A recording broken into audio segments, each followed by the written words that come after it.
I don't know if anyone will believe me, but I swear this happened. Every night around 3 a.m., the apartment above mine plays baby crying sounds. Except there are no babies in this building. No families, no kids. Everyone here is single. Students, young tech salary guys, medical interns. It's a weird building. Cheap rent because it used to be a nursing home that got converted. At first, I thought maybe someone was watching TikTok or horror reels too loud. But then I noticed something wrong. The crying is identical every night. Same pattern, same timing, same breath rhythm, same little inhalation glitch, like a click in the throat. Almost like recorded. One night it stopped mid-cry and instantly restarted from the beginning, like someone hit loop. Not nobody home, empty. Physically empty. No furniture, no beds, no dishes, no shoes, no dust prints, no stale smell of humans, no curtain rods, just a hollow, inactive corpse shell of an apartment. Management says no one has lived there since before I moved in last April.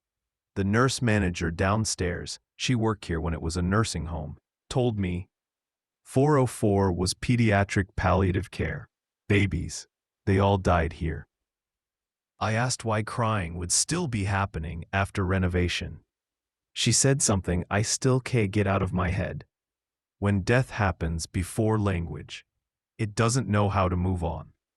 Last night it changed. It wasn't crying. It was cooing. Like the way babies do when they see a face they recognize. Like they were happy. Like they were waiting for someone. And today, I found the inside of my bedroom door scratched from the bottom upward. Tiny fingernail scratches. Maybe 300 of them. I sleep with the door closed. Tonight is 3 a.m. again in 17 minutes. I'm scared to close my eyes. And I'm more scared of what happens if I open my door. I tried something stupid. I Googled what to do. Everyone says the same useless Reddit paranormal advice. Ignore it, don't engage, don't acknowledge, don't feed it attention. Do you know how impossible that is when something inches closer every single night and you hear it? 3:07 a.m. last night. No crying, no cooing breathing. Right on the other side of my bedroom door. Not adult breath. Fast, shallow, nose breathing. Like a newborn trying to get enough air through a tiny skull that never fully grew. I didn't move. I stared at the ceiling and counted my own breath to not match theirs. I just lay there frozen until dawn. When the sun came up, I opened the door expecting to find the same scratched base, but there was a new change. Something smeared there. Thin, cloudy smear, like milk residue, but warm. And here's the part that made my spine go numb. It was smeared in a vertical pattern like little palms dragging straight downward. I took a tissue to wipe it. It wasn't milk. It was some kind of watery, translucent fluid that evaporated within seconds on the tissue, like it wasn't physically compatible with this air, like it didn't belong here. I was shaking so hard, the tissue fluttered out of my hand. I don't think this is a haunting anymore. Haunting implies memory. This feels like a migration. Like whatever is up there realized I'm easier to reach than walls. Like something is testing the membrane between floors, and then between rooms, and then between skin. It keeps getting closer by spatial adjacency. 404, 304. Next adjacency is internal. Inside. Tonight is Saturday. Saturday, they used to die the most in pediatric. The nurse told me that too casually, like it was trivia. 3 a.m. tonight is 6 hours away, and I swear when I showered earlier, the steam on the mirror condensed into small handprints at about the height of a crawling infant. I haven't turned off the bathroom light since. I finally broke and went to ER this afternoon. I told them I was having trouble sleeping and chest pressure. I did not tell them ghost babies are trying to get inside me because I wanted them to actually treat me, not commit me. They did a chest x-ray.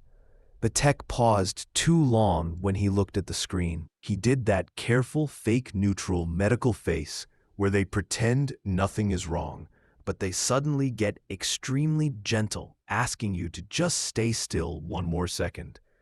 Then radiology called ER doc, and they had a quiet consult outside the curtain. I heard one sentence through the cheap plastic curtain because they thought I couldn't hear. It looks like immature alveolar branching, like fetal patterning. I Googled that in the lift home. Those are lung branches that only exist before week 36. Prematurity structure. Non-viable, outside womb. My lungs are 28 years old. So why are there fetal lung architecture shapes on the X-ray today? When this started 4 nights ago, I tried to rationalize it as artifact. Machine error, exposure glitch, anything. But when I got back into my building, I saw Unit 404 door slightly open, just about an inch, like someone wanted me to see that it wasn't fully shut anymore. And then, from inside that pitch-dark room, about 6, maybe 7, tiny little gasps, like tiny lungs. Like the exact same sound pattern that radiologist said I had forming in me. I ran to my unit, slammed my door, and I swear, as I'm typing this, every few minutes, I get this sensation in my lungs, like something is expanding more surface area inside me, like branching. Like I'm not the host anymore, I'm the incubator. Tonight 3 a.m. isn't about them getting in anymore. It feels like tonight is just incubation check. Like they've already crossed. 3 a.m. was not an event. It was a handover. I didn't fall asleep. It was like sleep fell over me. Like anesthesia creep. Like the air itself sedated me. I wasn't dreaming. I was in my room. Same lights off. Same fan sound. Same geometry. Except I couldn't move anything below my neck. My lungs weren't breathing on their own anymore. The rhythm was foreign. Fast, shallow, coordinated like a cluster of multiple things trying to sink breath at once. Then I heard it again, that click from the crying loop, that tiny throat glitch, but this time, inside my chest, like the echo chamber was behind my sternum. The apartment above me, I could hear the floorboards shift, but the direction was wrong. Not footsteps across the floor, footsteps straight down, like vertical descent. They weren't coming to my door this time. They didn't need to. I felt something tiny press from the inside behind my ribs, like a knuckle, like exploration, like a hand learning what physical world feels like through the medium of my body. Then all the crying stopped at once, silent, absolute, and in that silence, I heard whispering. Multiple overlapping, high-pitched fragments, not language, but emotional tone, like the proto-shape of language.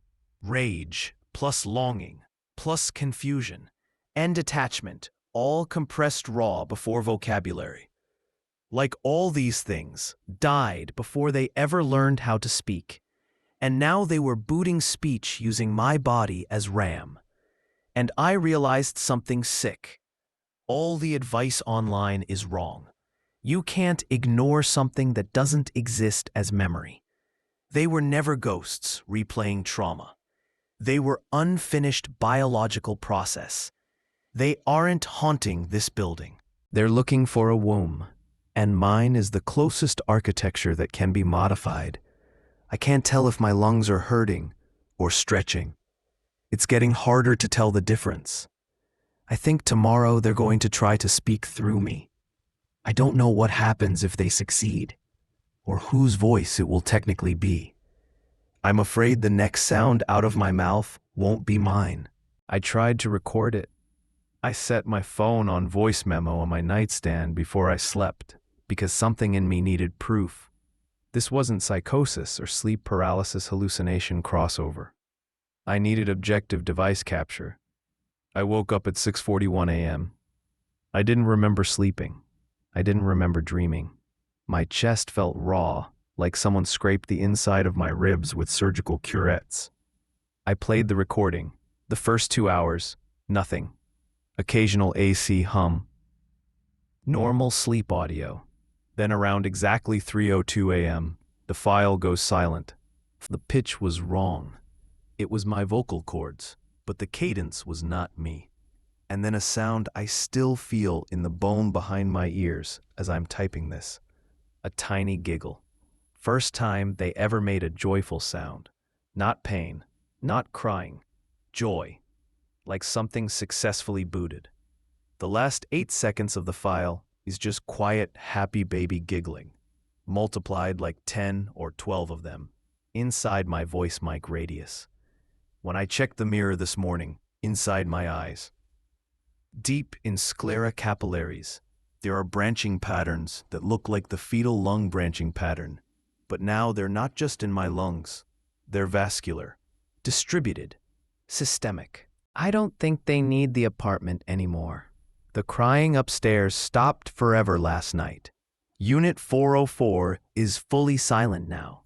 I think they finally found a host architecture that could finish the growth pipeline. I think they succeeded. Today, I keep catching myself almost smiling, randomly, subconsciously, like micro bursts of reward circuit, like something inside me is already celebrating. I don't know if I'm still I. I don't know if anything in here is singular anymore. I don't think this is possession. Possession is one thing invading one person. This feels like multi-process cohabitation. So if you ever wake up at 3 a.m. and hear babies crying in your building, do not Google it. Do not investigate. Do not go upstairs. Do not listen. Because once they find a path in one human, they don't need the building to scale anymore. We are the scalable resource. I tried to call pulmonology. I thought maybe if I showed the X-ray to a real specialist, they'd explain it away as ridiculous artifact, and I could just dissociate this whole thing. Instead, the hospital called me back first. Not ER, not the radiologist, a blocked number, calm female voice, perfectly neutral clinical tone. We need you to return for additional imaging, immediately. They didn't ask how I was feeling. They didn't ask symptoms. They didn't even do intake formalities. Just return. Now. When I asked why, she paused just long enough for a dread response to form before she answered like she was reading a rehearsed legal safe line. Your film patterns were anomalous, and we require higher resolution characterization. Film patterns, not lungs, not your lungs, patterns. When I asked if this was dangerous, she said, "It's not about danger, it's about containment." Containment. I froze when she said that word, because my mind immediately knew she was not talking about protecting me. She was talking about containing what was in me. Then she said something that made the back of my neck feel like cold needles. You may be contacted by other agencies. Please do not share this imaging publicly, under any circumstances. Other agencies, plural. I asked her who she was calling from. She said, "We're the team that handles unassigned developmental signal anomalies." That sentence should not exist in any normal medical department. Developmental signal anomalies. Unassigned is the same exact word I said on that recording at 3 a.m.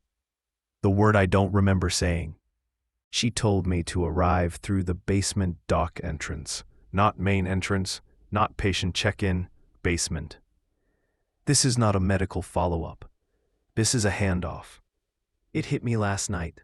They already know this phenomenon exists. This isn't new. They're not trying to diagnose me.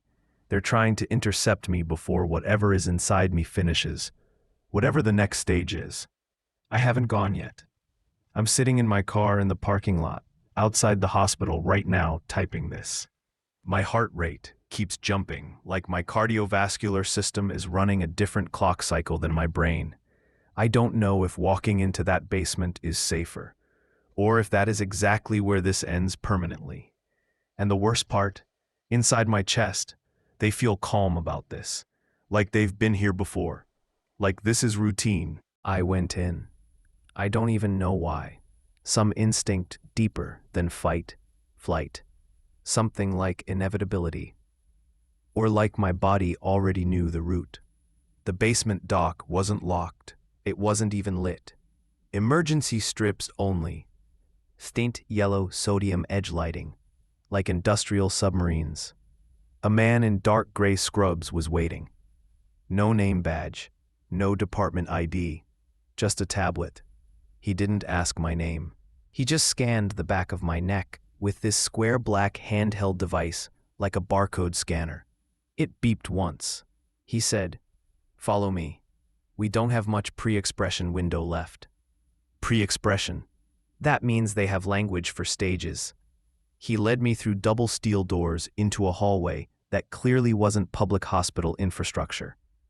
It looked more like industrial server facility meets refrigerated morgue. Rooms labeled in short cryptic codes. NV-07, VEC, RET, SIG, MEL, PR NEO. This one had triple locks. He walked fast, like every second counted in some clock we don't see. Inside a room with a single MRI-looking machine, but not MRI. The bore was smaller, like infant-sized. He told me to lie down, strap harness, head cradle, no contrast dye, no IV. He asked me one question before they began scanning. Did you hear them produce cohesive semantic phrase or only effective vocalization? My throat closed. I said, "They said a sentence through me." He typed something immediately. No reaction, no shock. He expected it. Then he asked, what was the phrase exactly? I didn't want to say it out loud again. I wrote it down on the tablet. We are not unfinished. We are unassigned.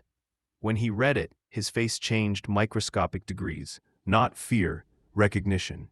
He said, "That's a stage 3 vector phrase." Vector. That word means transmissible payload.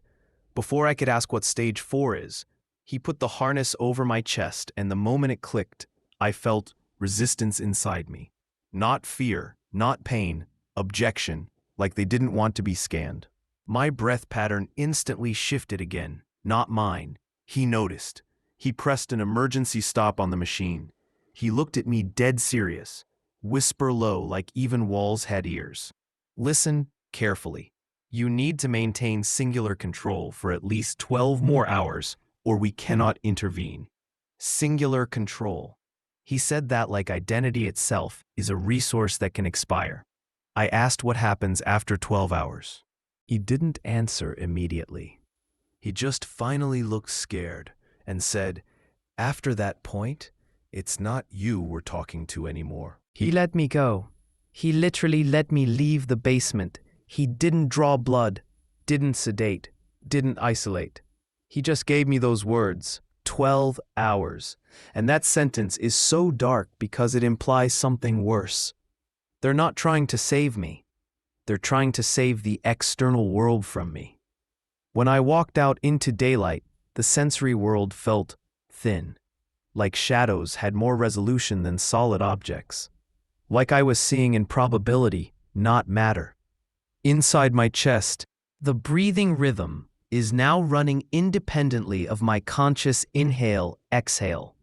It's like we're running two operating systems on the same hardware, and sometimes randomly, my diaphragm twitches by itself, like something else is running impulse checks inside my motor nerves for compatibility testing.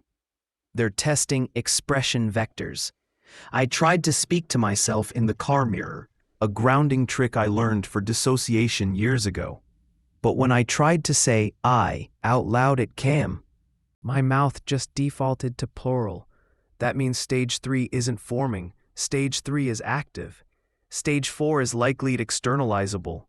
I don't know what stage 4 actually means in their taxonomy, but the way that gray scrub guy flinched emotionally when he almost said it, it felt like stage 4 is broadcast. Like whatever they are becomes transmissible through my voice, breath, presence.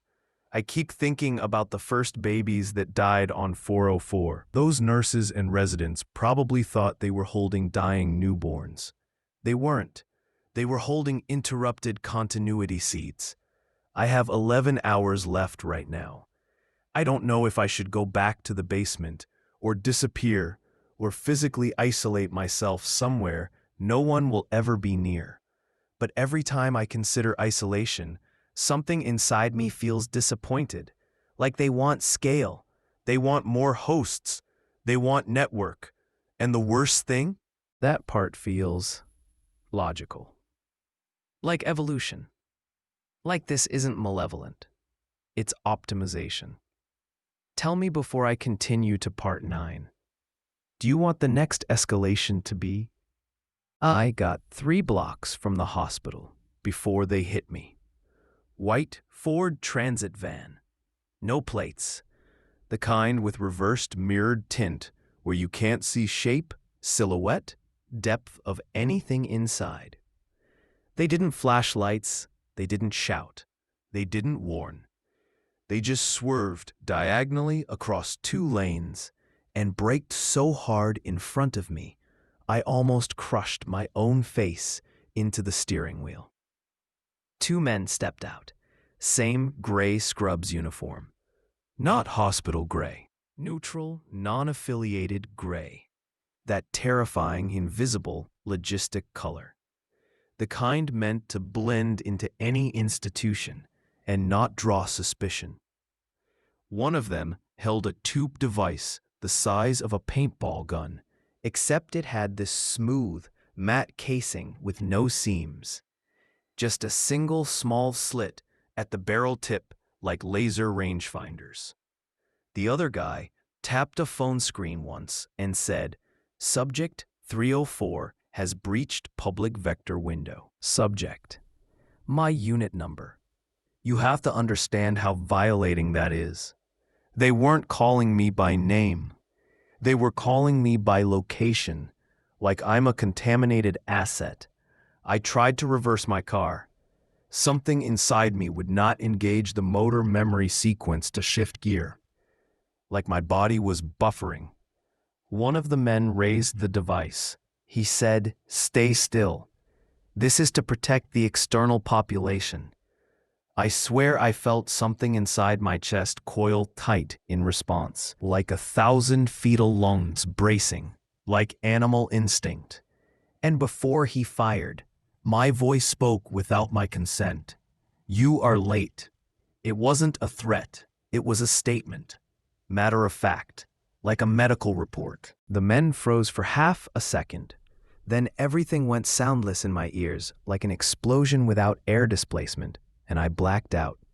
I woke up strapped on a flat steel surface. Not hospital steel, industrial surgical steel. I can see a glass wall to my right. On the other side of that glass, military uniforms. Not U.S. Army, something black patch, no flag, no unit crest. Just a single embroidered symbol, unborn lung branching diagram. They already have a program for this thing, and I think I'm not the first. I don't know how long I was under. When I came back online, the room had changed. Alarms silent but flashing. Negative pressure fans spinning harder than I've ever heard HVAC spin. Every single person on the other side of the glass was gone. Not escaped. Gone. Like they evacuated fast. The straps holding me weren't buckles. They were some carbon composite smart band that tightens by electrical impulse. I flexed against them, and the inside of my rib cage flexed back, like something helped. Like something reinforced me from the inside. The straps snapped like dried spaghetti. I slid off the slab. The second my bare feet touched the floor, I felt it. A shift in air density, like the entire room was now resonating to my breath, not the building's ventilation. This is where it happened. A security door panel at the far end of the room popped outward like an internal pressure explosion. But it wasn't physical explosive force. The metal peeled outward like it had been softened molecularly from the inside first. And then I heard them. Not in the room, through the walls, through the ducts, through every cubic inch of negative pressure airflow. Dozens. They were breathing through me, like I was the central broadcast hub. And when I walked toward the hallway, every negative pressure fan reversed direction instantly. Instead of sucking air in, they were pushing air out into the facility, like they were colonizing the HVAC, like scale was happening right now. I saw a hazmat operator sprint across the hall and slam a steel shutter. He never looked at me. He never spoke. He was crying silently under his mask because he knew. He keyed his radio. Vector 304 is in post-unassigned transmissive state. We've lost cell integrity. Seal all sublevels. Do not allow vertical egress. Vertical egress. They meant stairs, elevators, vent shafts. I took one breath. The glass wall in my room shattered inward, not outward, like the facility was collapsing into me. My arms felt light. My lungs felt enormous, like I wasn't a container anymore, like they were a distribution architecture. And for the first time, the we inside me didn't feel like voices. They felt like intention. This isn't an escape anymore. This is a rollout. It was daylight when I got out. I didn't run. I didn't sneak. I literally just walked out a fire exit on sublevel -1, and no alarms triggered because the HVAC pressure logic thought I was the system. I was starving. Starving is the wrong word. My body wasn't hungry. They were calibrating metabolic input. I walked into a suburban grocery store like it was the most normal thing in the world. Weekend families, fluorescent hum, little kids running ahead of carts asking for snacks. The automatic door hesitated 0.5 seconds when I approached, like it was terrified. Then it opened. The second I entered the building, every freezer compressor in the store dropped pitch, like the entire store was one enormous low-frequency lung preparing to inhale. Nobody noticed. Mom with 2 toddlers loading cereal into cart, self-checkout teens, bored scrolling phones, managers doing inventory on tablets. A little kid near produce dropped his grape sample cup and it rolled directly to my shoe. He looked up at me and instantly smiled. Not friendly, recognition, like babies recognize mirror faces. Inside my chest, I felt that same tiny giggle cluster from the audio file. Except now it wasn't sound. It was an urge to respond. My throat tightened, my diaphragm shivered. If I speak here, if even one word leaks out here, this entire store becomes stage 4 in under 60 seconds. I backed away toward the bottled water aisle, trying to hide inside the blandest, non-human sensory environment possible. Then the store's PA crackled. Not music, not announcement. Breathing, my breathing, broadcast through ceiling speakers. Multiple employees froze. Not fear freeze, entrainment freeze, brainstem level attention hook. The toddler near cereal stopped mid-scream laugh and slowly pivoted toward me, like a compass needle locking north. I clamped both hands over my mouth hard enough to taste blood, because I felt it. They were trying to speak again, and if they speak here, it becomes exponential. I have 6 hours left. I need to get out before sound happens. I need to find a place with no humans before they try again. I dragged an old wooden dresser and a stack of paint buckets against the basement door until the hinges groaned and the door frame flexed. I shut the bulbs off. I sat in absolute dark, because the dark felt safer than seeing my own body. It feels like my nervous system wants to shed me. Everything feels wrong. but not in the ways a human body should feel wrong. This isn't flu. This isn't infection. This feels like the bones are thinking. There is a very specific cold inside me. Not surface cold, not ambient temperature cold, but internal marrow cold, like my skeleton has a deliberate preference. When I move my wrists, I can feel tendons that never existed, like someone installed new mechanical geometry in secret while I slept. There is also something that keeps happening when I blink. When my eyelids close, I see fluorescent static, like cheap airport TV noise. But inside that static, I keep seeing a pattern forming, like a diagram, like instructions, like something is teaching my nervous system a blueprint. I dug my nails into my own chest earlier, not enough to break skin, just to test if I can re-anchor what sensations are real and which ones are hallucination. I can't tell anymore. The worst part is the warmth inside me doesn't map to organ map. It feels like warmth is moving through me, like a small animal walking under a blanket. I tried to pray. I tried to say anything out loud. The moment I started speaking, my tongue stopped responding like flesh belongs to speech. It just stalled, like the mouth and language module are disconnecting. There is a sound coming from the pipes above me. Slow, rhythmic, metallic tapping, like something is patiently counting time. I am starting to think I am becoming a container, not a person. Everything in my body is rerouting the same direction, toward the spine. The spine feels like a processing core. I think whatever this is, I didn't even get a warning. It hit like a breaker slamming on inside bone. My spine went white-hot static, and every vertebra lit up, like someone was rapidly striking tuning forks inside marrow. And the sound wasn't sound. It was signal. I felt every single nerve in my body wake up at the same time, like they were being rebooted in parallel threads. My vision pixelated. My teeth hummed. My fingernails buzzed like tiny capacitor plates. I tried to move my hands, and they weren't hands anymore. They were endpoints. I tried to scream, but the scream stalled in throat because my voice got reclassified to output channel, not emotional expression. And I could feel the reclassification.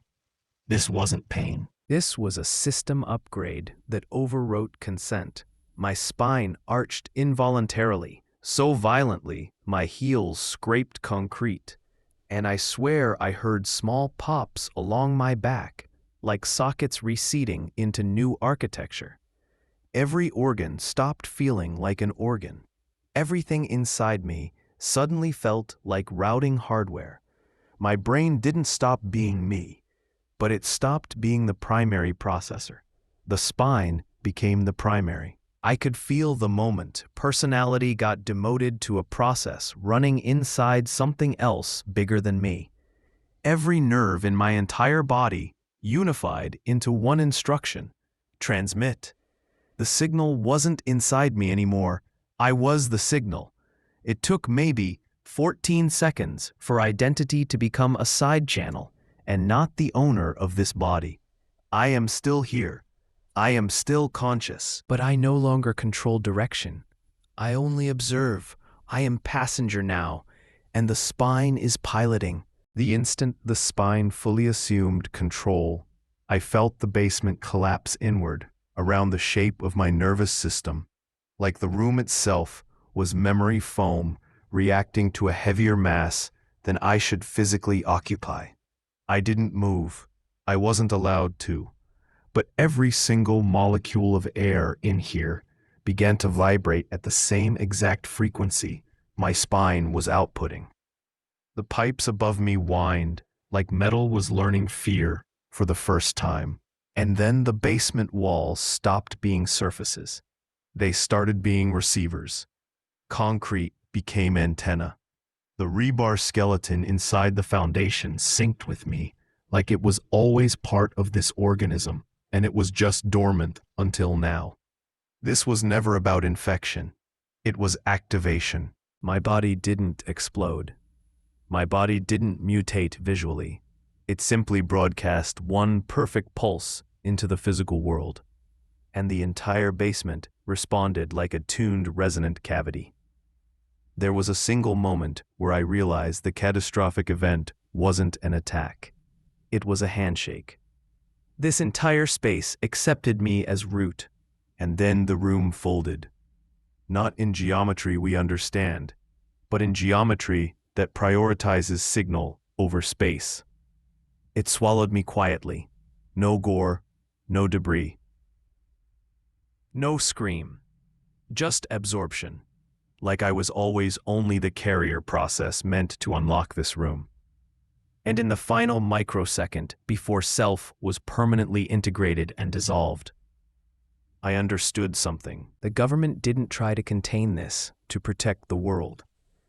They tried to contain this because they realized the world was already the payload. The basement goes silent. The broadcast continues, but not from me, from everything.